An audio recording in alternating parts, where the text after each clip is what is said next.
Pour moi, l'enfer absolu, c'est les CBDC. C'est Central Bank Digital Currencies.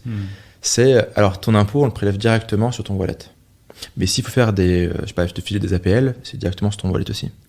Donc en fait, il y a un contrôle quantitatif et un contrôle qualitatif. Peut-être qu'on va dire que tu n'as pas été un bon citoyen, donc toi, tu n'as pas le droit d'acheter un steak. Certes, tu as l'argent, mais tu n'as pas le droit. Tu veux fuir le pays, prendre un billet d'avion, tu as l'argent, mais ton wallet n'est pas autorisé à acheter un billet d'avion. Tu vois, donc tu as une dimension quantitative, donc on peut avoir une politique économique optimisée avec du big data à la personne près. Le problème de la politique économique aujourd'hui, c'est quoi?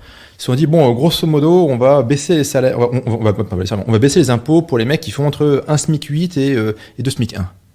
Parce que tous ces mecs-là ont une vie différente, une situation différente, un endettement différent, un emploi différent, etc., une situation familiale différente, un nombre de gosses différents. Donc il faut créer des sous-conditions, ils n'y arrivent pas.